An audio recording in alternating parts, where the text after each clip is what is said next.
Good morning, everyone. Thank you so much for staying in room one. I know I was very tempted to just leave and follow the keynote to the next room. So I appreciate you staying here with me. And I know that that will be a tough act to follow when we're going to talk about something completely different, but hopefully useful to you.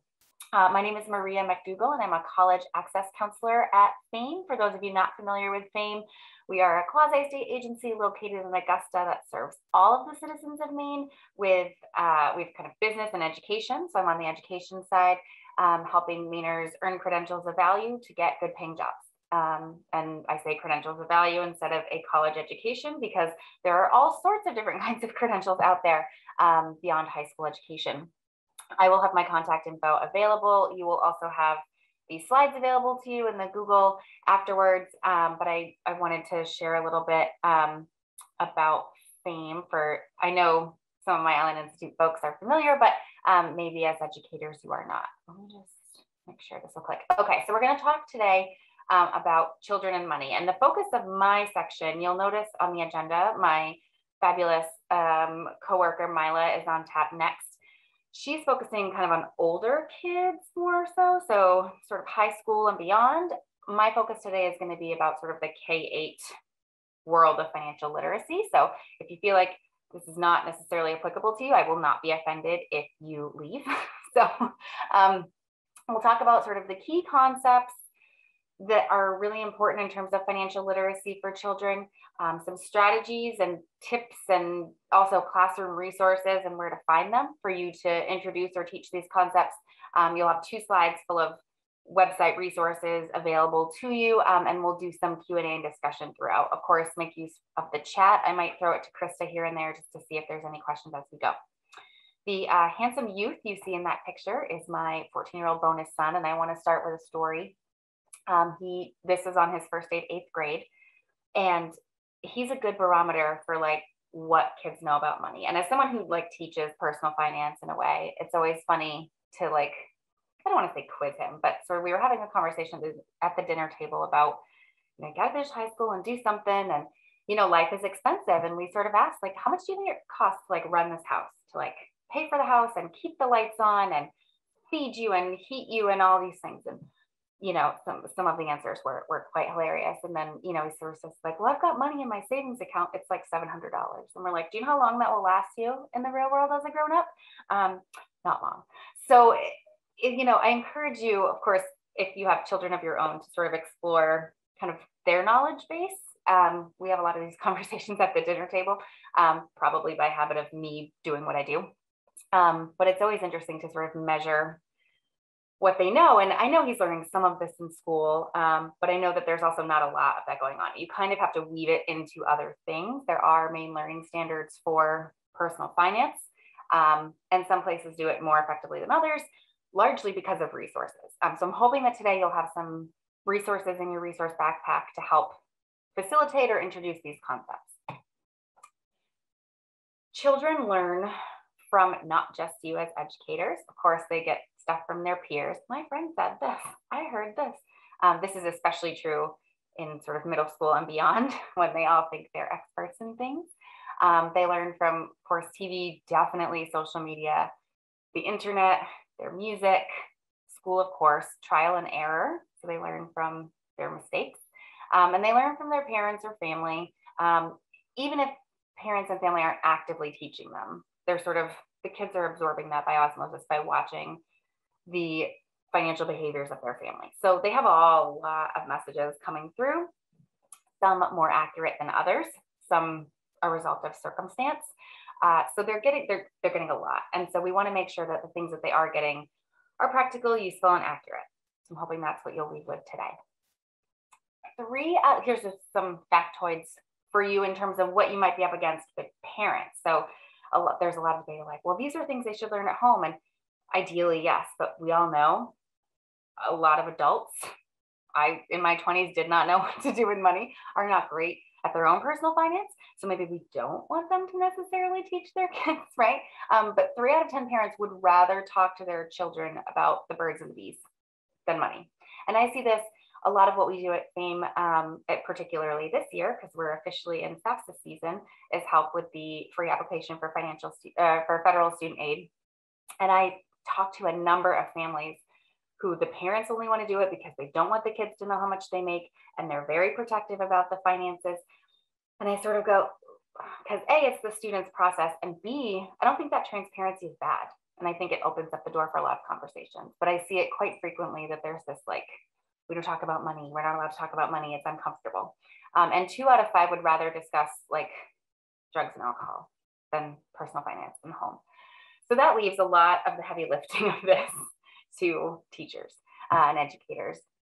And so that's a little bit tough in terms of, I know you've got so much on your plate and so much going on, but it is something to note that there is still this really, and I think some of that is being shattered. And especially I think in the pandemic, a lot of people experienced deep financial hardship and had to have some real talk conversations with their families. On the other side, a lot of the conversations I had this past spring as students were getting accepted to colleges and paying their bills was, we just can't afford to send you there. Like, we can't borrow a loan. Our credit got trashed because we had to do everything on credit cards during the pandemic. I mean, so I think there's a little bit more of that transparency. I wish it was for better reasons, but I think there's more of that conversation happening.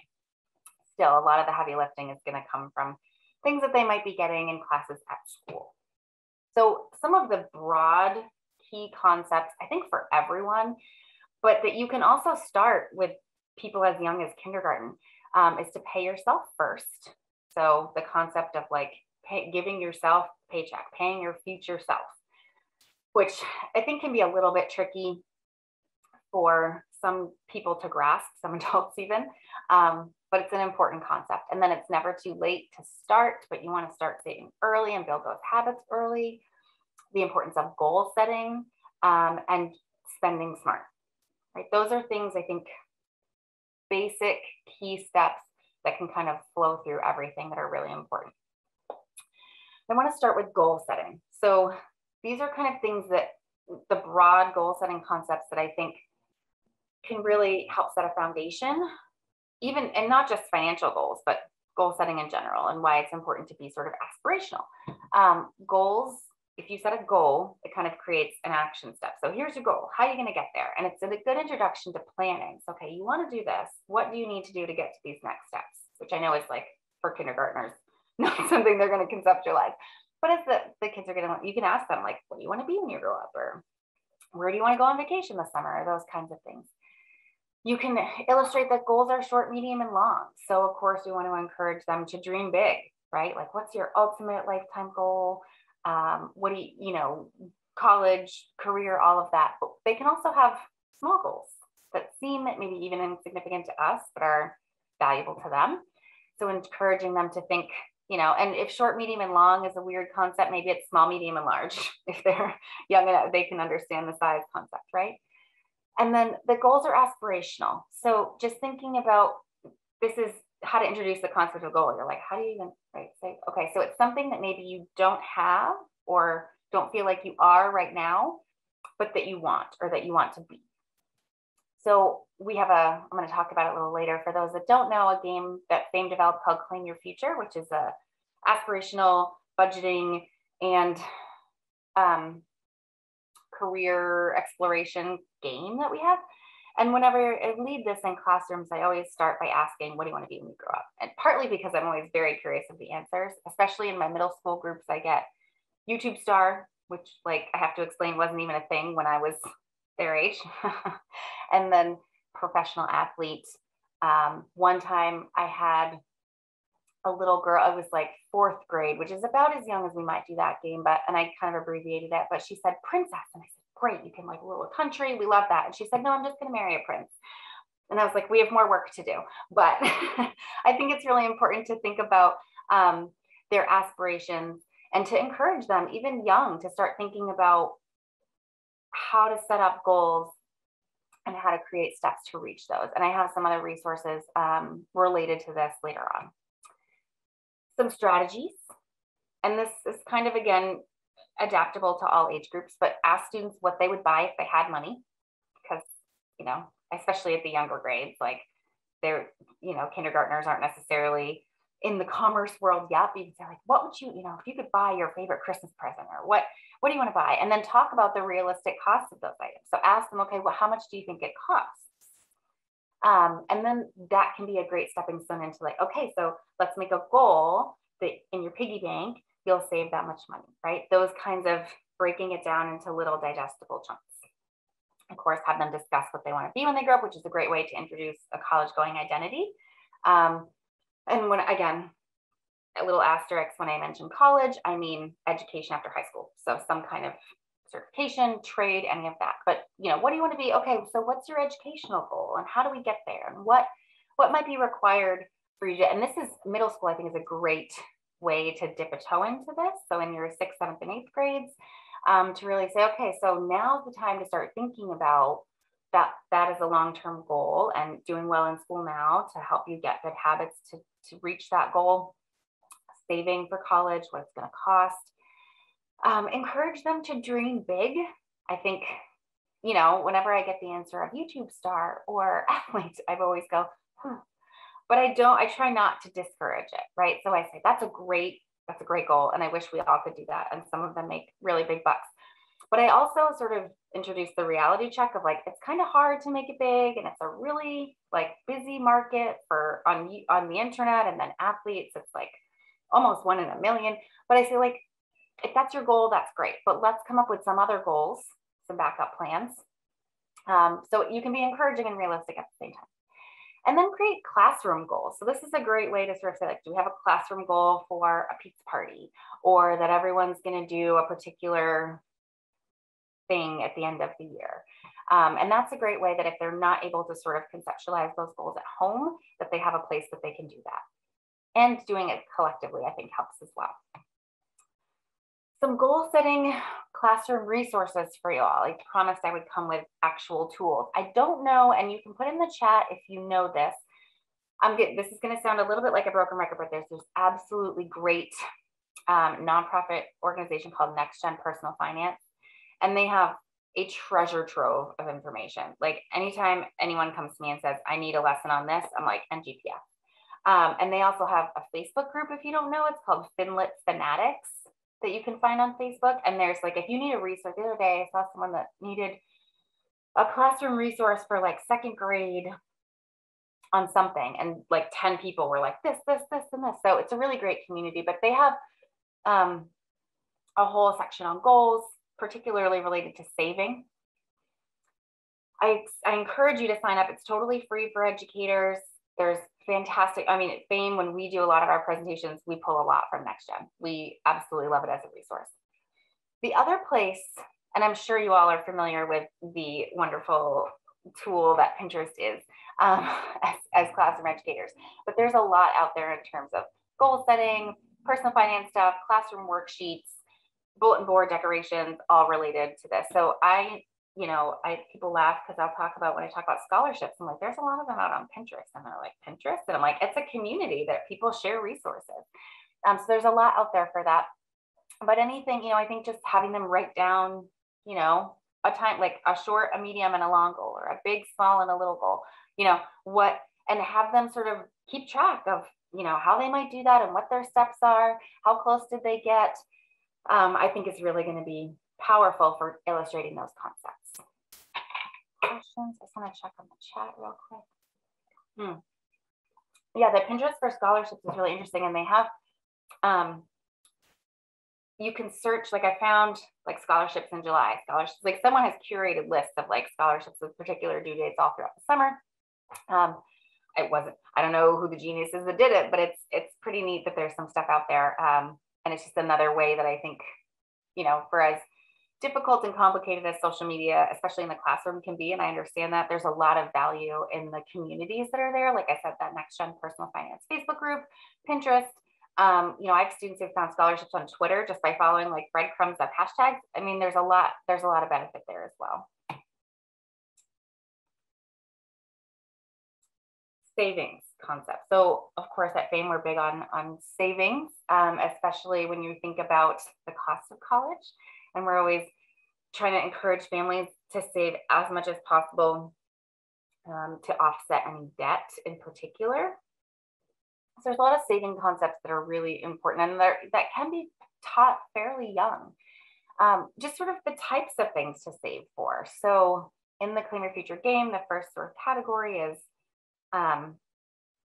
savings. You know, we prioritize that. And I say, like, why is that important? You know, what would you have savings for? And so you can talk about, you know, emergencies, which again, I think the pandemic illustrated a lot of the need for folks to have a financial security blanket.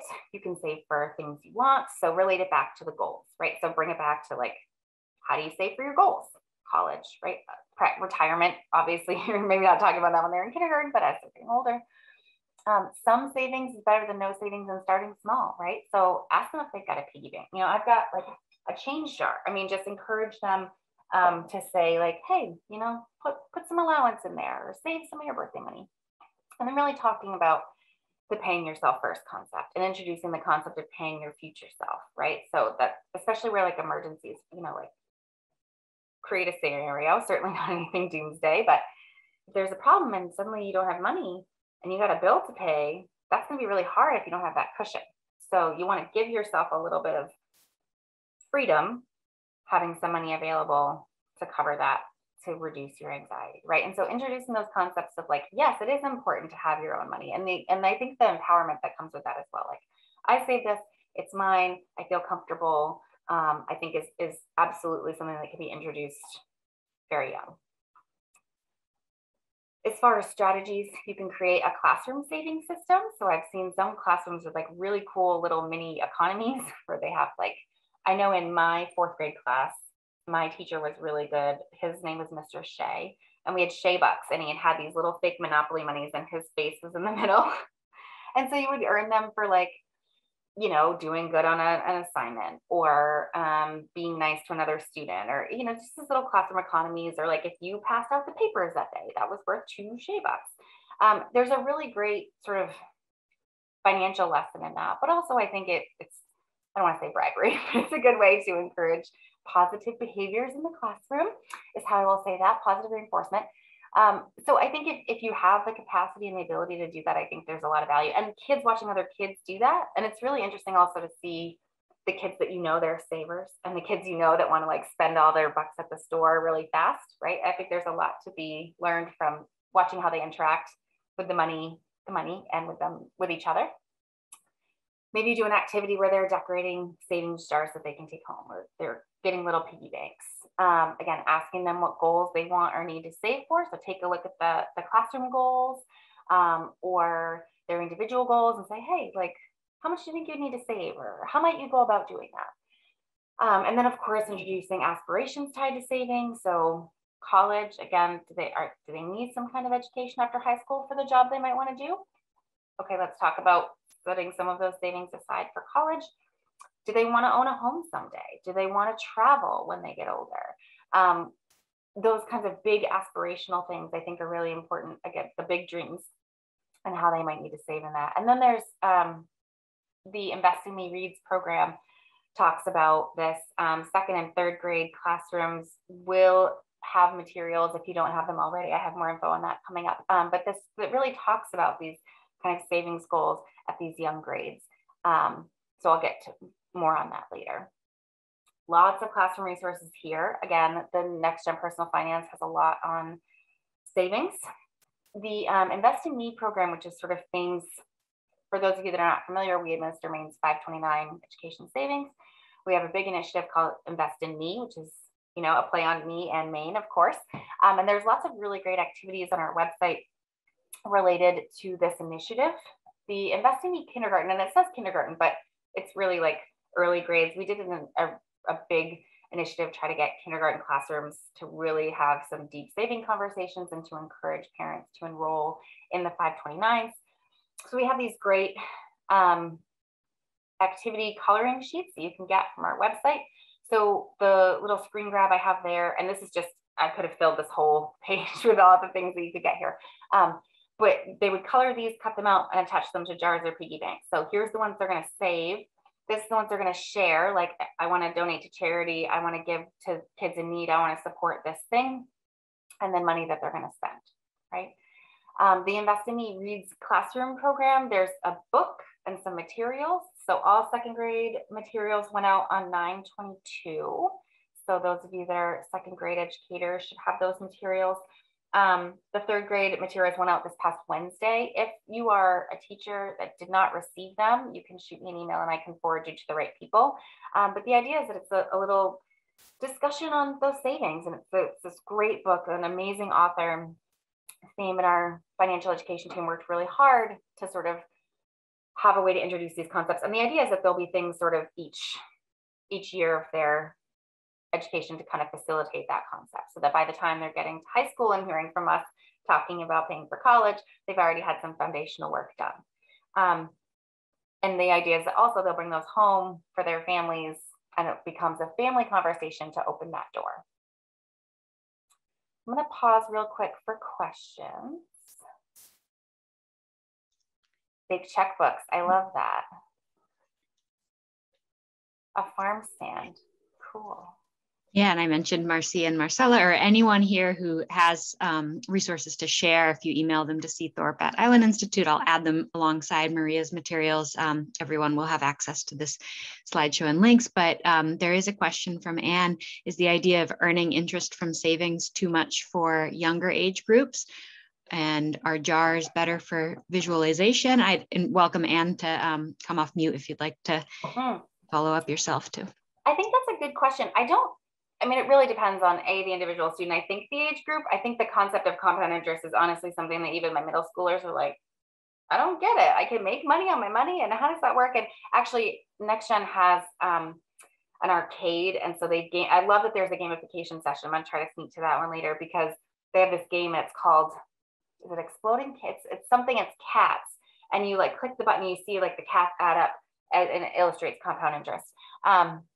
That's what I think for your visual learners, jars, absolutely right. But I think it's never too early to introduce the concept. And especially where banking is concerned, there's a huge proportion of unbanked people in this country, even still. And so I talked to my middle schoolers about, like, if you can get, encourage your parents to open up a savings account for you. I said, your money makes money in a bank. So I think, and trying to introduce those concepts, I don't think it's too early. I think it's just going to depend on how each of your kids learns in the best way. I think you could do it in multiple ways. I think NextGen also has like classroom activities that you can do. And I think it's like oyster crackers or something, or M&Ms that you can say, like, okay, we have these, and then it kind of adds up based on the rate. And so I think that there are ways to make it kind of tangible, because it is sort of an intangible concept. But I do think I'm a big fan of gamification. You'll see a lot of the resources are like online games and things that people can do tangibly that I think really help reinforce the concepts. Any other questions? Yeah, Maria, Kiki had a really good question. How do you suggest doing lessons and addressing this topic in a way that's sensitive to big economic disparities among students in a class? Yeah, that's the $1 million question. I did a session, however long ago, what is pandemic time, a few months back for FedCap, so one of our local community action program agencies, specifically designed for lower income families. And, it's really interesting because I always want to be sensitive to, like, I know it's so hard to introduce the concept of savings to families who feel like they don't have anything to save. And certainly, I've seen it in classrooms when I do the Claim Your Future game about, I can almost tell based on how they answer and how they budget their money in the game, kind of where they are socioeconomically. By design, in the Claim Your Future game, there's jobs that have, like, there's a waitress, and the wait staff earns $900 a month. And then there's a surgeon who earns $9,200 a month. And so I don't let the kids pick. I randomly give out, and then I make them sort of trade if there's time. So learn how the other half lives, right? Essentially, for lack of a better way to say that. So I think if you can sort of present scenarios that are, so I intentionally kind of randomize it, and I curate a group that has a wide range of salaries in that game, and sort of some might find it more difficult. Some might be like, this is easy, I have tons of money to spend. And you can still kind of identify the spenders and savers in that way. But it is a challenge. And I think it's just knowing your students. And, I know, as invested as you educators all are, I'm sure you have a sense of where things are economically in your classrooms. And if something feels like it's going to be uncomfortable or it's going to cause more disparity, I would just recommend not doing it and maybe approaching it sort of one-on-one or in smaller groups, not to segregate people out, but just to sort of say, like, if a classroom economy is going to be really stressful for one kid because they feel a lot of anxiety about that, maybe it's okay that they're excluded, that kind of thing, or that it's modified. I'm not an expert on pedagogy in a classroom, but I think that those are things that might be useful to you. This might be also a space that if time allows, we've got about 20 minutes left. Yeah. All right, I'm sorry, we've got way more than that, 11:15. So we've got like, anyway, don't make me do the math. It's 10:40 now. We've got time. But some ideas are being shared amongst one another in the chat as well. So if there's, if toward the end of this, we just make the gallery view, I think there could be I'd love to sharing. I tried to be brief so I could leave space for those conversations because I want to learn from what you all are seeing in your classrooms as well. Lisa had a question too, Lisa Shaw, and if you're welcome to come off mute to ask it, or I can ask it for you, but again, feels like we're a small enough group. So. I have so many questions, but I'm not going to rant on. This presentation is really great.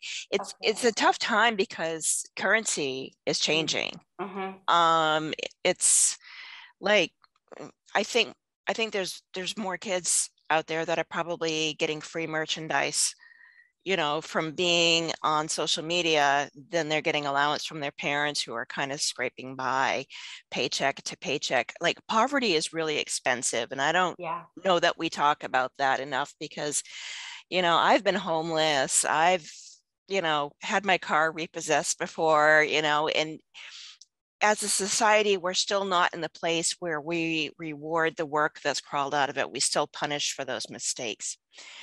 And I just wonder what those conversations look like, because I think, we think, kindergartners, fresh start, but no, they're coming up probably out of a homeless shelter with their parents or someplace where they're just like, one sickness with no paid sick time at work away from, an eviction notice. And they know it too, right? Yes, they do. Little ones, they do know. And that's the thing. And I think it goes back to sort of my beginning slide, but like they're getting messages from everywhere, and particularly from home. And I think that's just, there's this weird line of like, how transparent do you get and how personal do you get? And I know you all walk this line daily of trying to sort of keep a boundary, but be, aware and compassionate to whatever a student's circumstances. I know that's really, even in the work I do, it comes out when I'm working with families for college. And I can tell, I'm like, there's no way this family is going to be able to do this. There's just absolutely no way. And I call it sort of real talk. I'm like, I'm going to crush your dreams now so that you don't get stuck later. And it's really hard. The counselor part of financial aid counselor is real. Sometimes I end up wearing sort of a social worker hat sometimes by accident. But I do think, I noticed too in your question in the chat about sort of commerce has changed, right? And, you get like, we have these influencers who make money on clicks, right? And there's this whole new way to do commerce that seems really attainable. And because they're bombarded with these messages and it feels ubiquitous, they think it's attainable in a way that maybe it's not necessarily. Like, if they don't have internet access at home, they probably can't really be an influencer, right? And so it's like, how do you sort of teach those basic concepts while being sensitive to what their circumstances are? As a person not in a classroom every day, I cannot even imagine the daily struggles you go through with trying to maintain that boundary while being, conscious of what's going on with your students. And of course, sometimes you just don't know what's going on at home. I've had students in the Claim Your Future game, and I'm with them, maybe 75 minutes max. And I know some are just like, well, my mom's terrible at spending money. I mean, they'll just like say sometimes, and then I get the kid that's clammed up and I can see that, like, physically see the palpable anxiety, like this activity, because they're doing a budget, is giving them a lot of anxiety. And I think that's like, I can tell that they feel that from home. And so I sort of, I modify it, or I'll go one-on-one and I'm like, if this is uncomfortable for you, like, here's another wheel, let's explore different jobs and those kinds of things. But it can be really tough to have some of those conversations, especially in a group context. And that's really hard in a classroom. But I do agree that there needs to be a lot more conversations about poverty and what that's like. All right, did I skip one? No, I didn't. Okay, so the other sort of key concept is spending and building spending habits. You can introduce concepts of income versus expenses. So again, a classroom economy works really well for that. And even pulling it out to be more broad, you shouldn't spend more than you earn. So you can't spend more money than you have. You can talk about tracking their money. So, keep track of your, I saw someone in the chat did like a checkbook, right? So like keep track of your expenses. I talked about my 5th grade classroom, 4th grade. I mentioned balancing a checkbook and the concept of that. And they were like, what? Checks? What? So again, we're in this like new sort of way of doing commerce with like online banking and all of these things and, apps and things. And I'll admit I use an app. I haven't balanced a checkbook in forever because I do everything online, right? But I do think it's a good way to start, write it down, keep track of your school bucks or your tokens or whatever your classroom economy is. Types of money. So this is a great time to introduce those types of commerce, right? There's cash, which is really tangible and easy to see. And the rest of our money is intangible, right? So what's debit? It's weird. That's like, I look at my bank account online and I see a number in there, but it's not like I'm looking at that pile of cash in front of me, right? Like it's a really hard kind of intangible concept, especially for tactile kids or kids that like need to see it to believe it, right? How do you illustrate that? But I think you can sort of talk about the different types. Cash and the fact that like debit is basically cash, it's just not physically there, right? And so like you can't spend more in your debit than you have in your cash, right? Talking about checks, although I do think, especially with like the little kids, I think they're going to be in a world where checks just don't exist anymore. Honestly, like I don't think anytime I have to write a check, I'm like, oh, really? I can't just Venmo you, like said the elder millennial. But I do think it's just that we're in this age of convenience, right? And so, but I think it is important to talk about all that. If they see their parent at a table writing, checks or stressing out over the bills, that paper process, I think it's really important to talk about those money. And then of course, earning money in ways that, so again, introducing the concepts of, a job and earning a paycheck and looking at a pay stub and what those, I don't think it's too young to sort of talk about, you go to work, you earn a paycheck, that's the money you use to spend and save and share, right? To sort of talk about the timeline of that. And then again, tying it back to those aspirations and goals, right? So what's your future job? And at that job, you get a paycheck. And this is how much you earn. Nope. Well. And Maria, let me know if you'd rather do more Q&A at the end. We had a couple little questions come in and we can. Yeah, I'm getting to the end, so we'll just save everything to the end. But I love that there's a lot of conversation going on in the chat because my hope was that you would also share with each other. So this is great. Again, spending strategies, go back to your classroom commerce system, introduce budgeting and spending plans, and you can do that through our Clean Your Future game or other, again, Pinterest has a whole bunch of like classroom budget printables. You can talk about, so, okay, this is your imaginary salary. These are the bills you need to pay.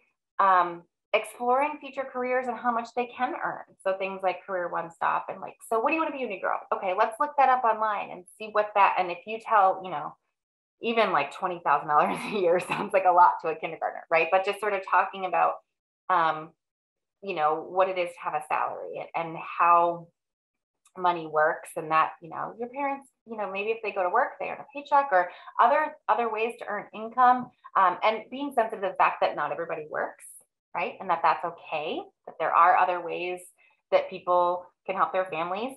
Because I think that there's, a large subset of students who just, maybe their parents aren't working. But that doesn't mean we want to discourage their aspirations. We just want to be sensitive to that. And of course, tying everything together, goals, saving and spending, the importance of figuring out how to make your money last with, again, prioritizing that sort of savings model if you can, and then paying yourself first concept. I'll say to the students, like, it seems weird you'd want to like pay all your bills first, right? And then sort of pay yourself with whatever's left over. But I think we talk about the importance of like, but if you don't have a cushion and suddenly you pay those bills, you're not earning anything, that's going to feel really stressful. And I think it's okay to talk about that money is stressful and that figuring out how to budget your life as a grown-up is really hard. Like I say that to my kid all the time, like, this is not easy. Like we just had to have a $4,000 filtration system put in because we have crazy water levels of things. I'm like, there goes Christmas.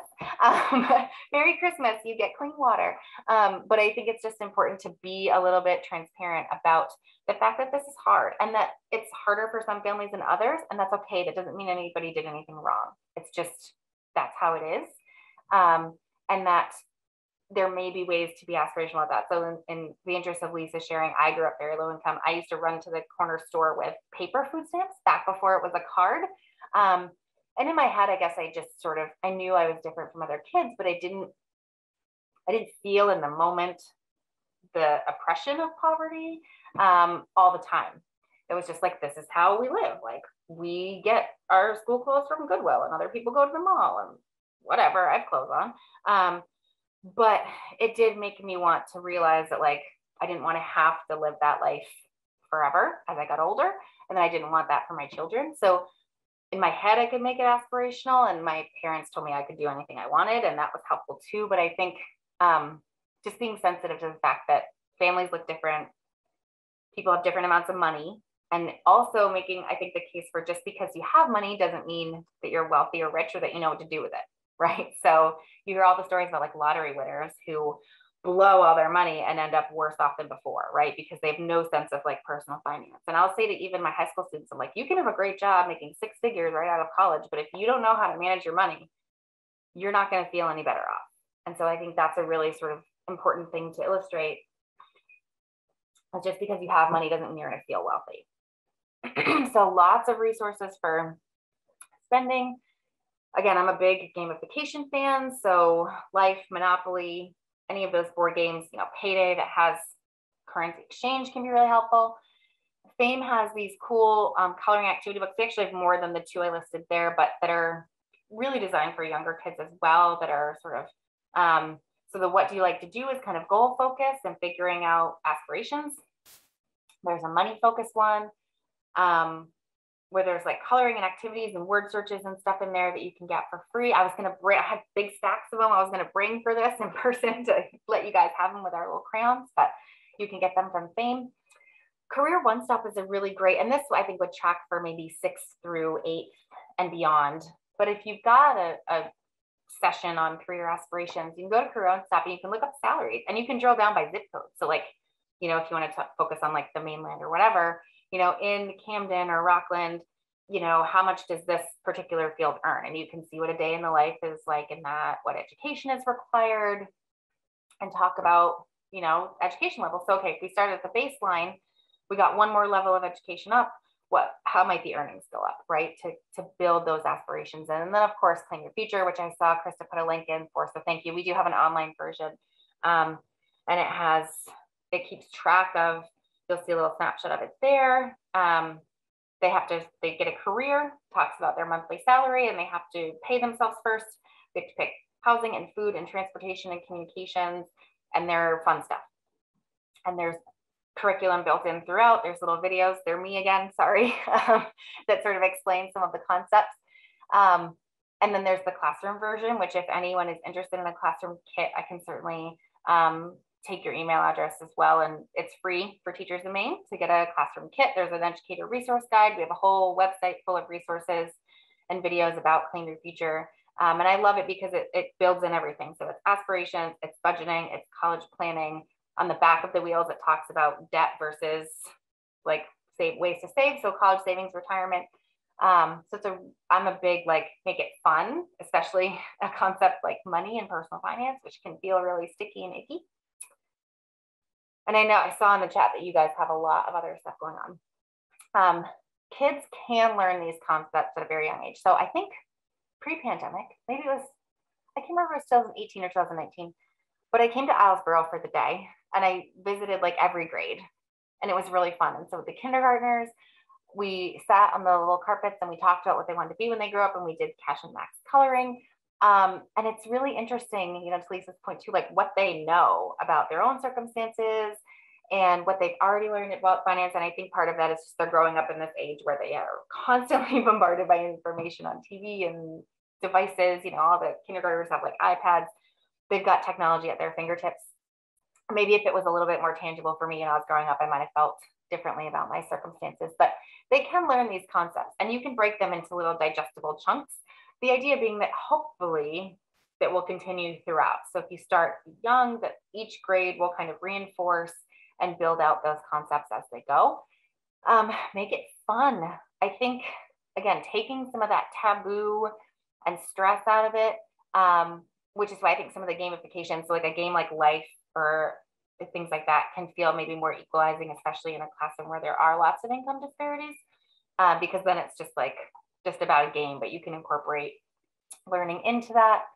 Maybe it's a healthy classroom competition. So who can save the most classroom bucks, and, encouraging them to make it, they all love to compete with each other. Encourage students to take what they're learning home to their families. So I always encourage them to keep their budget sheet from the Claim Your Future activity and to go home and to say, like, look what I did today, and this is the thing that I learned. And to, maybe they end up having to be the catalyst for having those conversations, and that's okay. Again, in the beginning, parents are really like, oh, I don't know. But maybe they will be the mini sort of catalyst to get their parents to talk about this stuff. And not certainly, like I did answer the question of like what it costs to run the house. I didn't go through all the bills with my kid, but I was like, it's expensive. We have mortgage and the heat costs money and the lights cost money and all the things. And he was kind of like blown away. And I just think it's really important to encourage them to start having those conversations, and to sort of ask those questions.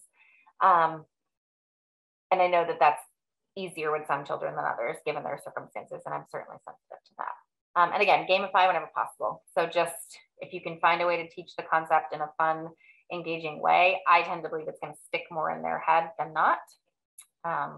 But you will all know your classrooms better than I will. So you'll have these slides in the resource for you. Our website has a ton of personal finance content on there about managing money. We have a publication called Manage, which I think is kind of skewed for college and adults, but some good information in there that maybe you can digest. Of course, Claim Your Future is on there. I encourage you to play. I've got Career One Step and the next gen stuff, the next gen personal finance, the Invest in Me reads.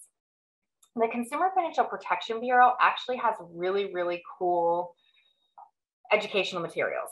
So I know that before I joined FAME, I just thought of like CFPB as like, you report to them if your, landlord kept your rent or something, right? But they have this whole toolkit called Money as You Grow, and they have 2 languages, English and Spanish. And it's like little workbooks, little activities designed by the CFPB, and they're really fantastic. And I believe you can order the workbooks for free from CFPB. So if that's something you want to hand out to the kids. Sesame Street, believe it or not, has this whole toolkit on all kinds of different stuff. And they have stuff dedicated to savings, which is really fun, and a couple little games and videos. I think there's one that's like Elmo Saves.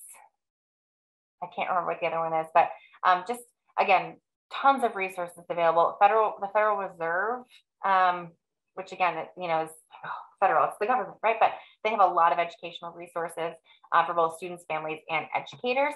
And then I also made available to you educator-specific things for you all. So if you're not familiar with Jumpstart, the national and Maine standards are there for your financial literacy programming. So there's resources there. The personal finance and economics standards, they fall under social studies standards. So you can review those and see if there's ways you can incorporate some of those into what you're doing. And then the DOE actually has a list of financial literacy resources. You'll see games on there and some of the things I mentioned, but I wanted you all to have specific resources for educators kind of at the ready. So you'll have all those links available to you in the Google folder. I wanted to open it up now for the Q&A and discussion, and I'm seeing a lot of stuff going on in the chat, which I love. So I'd love to sort of, people can come off mute or ask questions or share something that was useful to them. And I will stop sharing.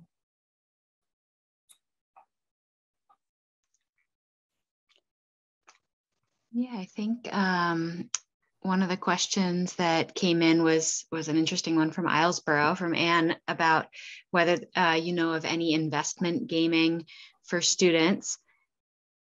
She said, fake money, real results. Some of her high school students invest their real life lobstering income, and which is great to know about. But yeah, how can that be shared? Yeah, Next Gen Personal Finance, again, I'm gonna like sing their praises, but they have a whole in the arcade, they have an investment game, and then they have a whole section on investing. And that's like, I know when students ask me questions about it, that's where I go, because I pay somebody to do my retirement investing. It's like, I know bare bones about that, and I'm fully willing to admit that I will fund a professional to do that.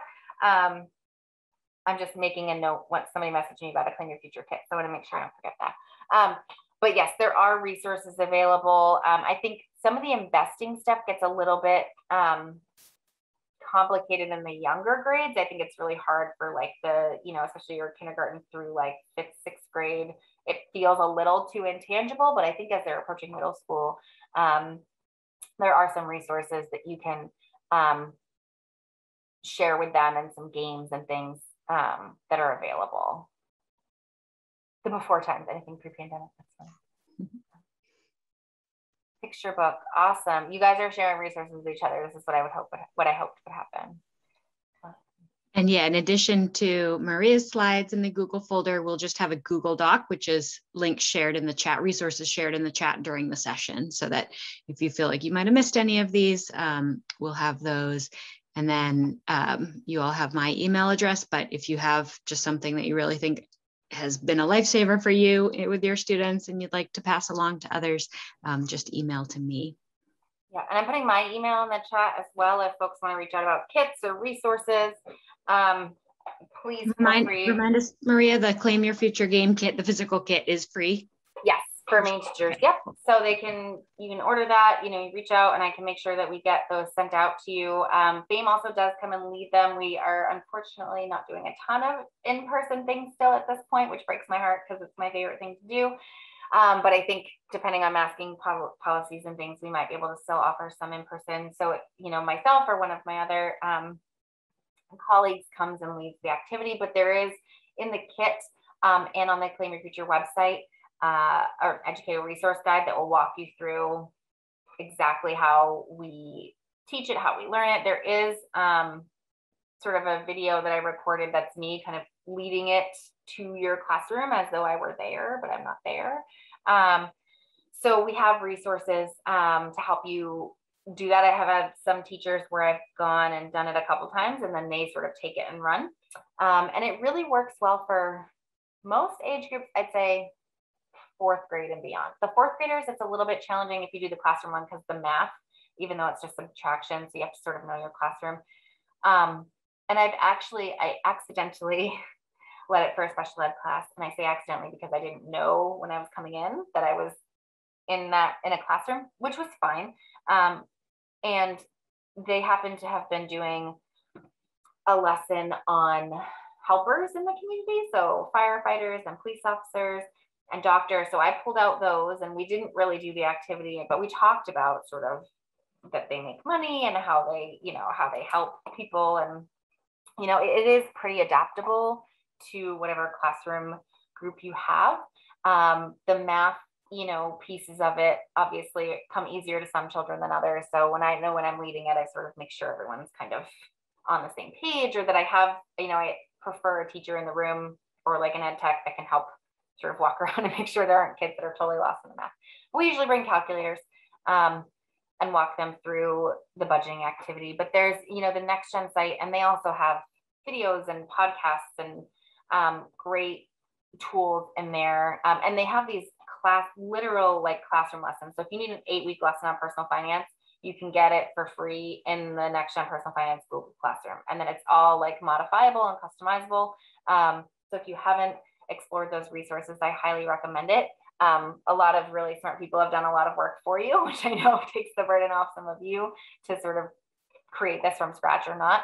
And we're happy to supplement. So if there's a session that you feel like your kids need to know more about. So one time we were approached about talking about banking and the different types of money. So talking about interest credit card interest versus interest you earn at a bank, and the importance of banking, and what's the difference between a commercial bank and a credit union, and all these same questions kept coming up. And so we did a presentation just on that for one group. So if there's something that you're feeling like is missing in your classroom, or you want a particular presentation or resource on something, please feel free to reach out. I'm happy to provide that. I think if you are interested in some other resources, I didn't touch on everything. Mila, my colleague, is going to go way in depth in her session that has even more and stuff that fits older students as well, especially things related to the college planning process. So, and she's going to talk about next to personal finance a lot too. She's like, I'm going to blow your minds. I'm like, it's always fun to watch people explore that. But I do want to, again, remind you that they have a Facebook group as well. And it's a great community of FinLit obsessed people sharing information with each other and providing free resources. So check that out if you haven't. And now I would like to hear from some of you, or if you want an extra break, I won't be offended, but I hope this was useful and that you'll have some tools that you can use and take with you, both personally for your families as well as your students.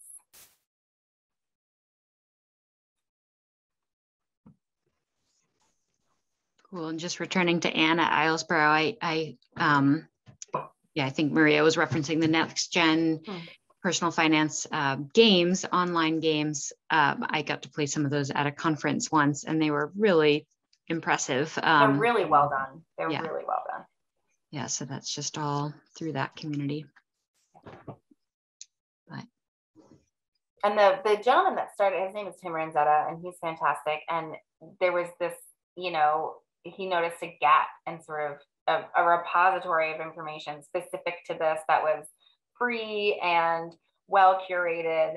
And, he built a team of people and just started, providing this resource to educators for free. And it's just been, and talking to him is, I brought him to the airport once. He presented at one of our conferences, and I had the pleasure of bringing him to the airport. It was really, really fun to talk to him about sort of the mission of that and the importance of, again, because we talk about be aspirational, get a job, go to college, but what good is that if you don't have a sense of how money works, or how to use your own funds, or how to protect yourself financially?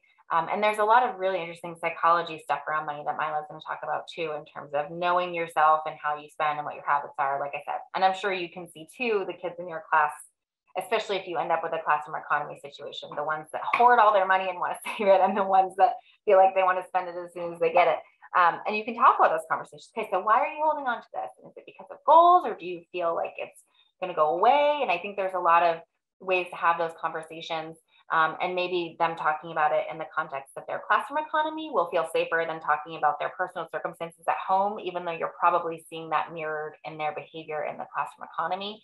So I think that there's a lot of value in, and even on a small scale, Shea Bucks was a whole big thing and everybody knew about it when I was in 4th grade, but you can do it on a small scale and I think still have some good foundational concepts. And even if they don't take all of it with them, they can sort of say like, oh yeah, remember we did that savings thing. And I'm still trying to teach my 14-year-old about saving versus spending. It's a battle, but we're getting there.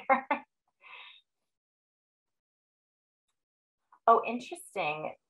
How kids manage their Halloween candy as a predictor for how they handle their money. That's interesting. It sounds practical. It sounds like it makes sense. And it's funny too to watch them like sort it and think about, you could do like how they prioritize what they eat. And there's a lot of psychology behind the way that we sort things out in our brain. And that's true for our personal finances as well, right? And what we prioritize and how we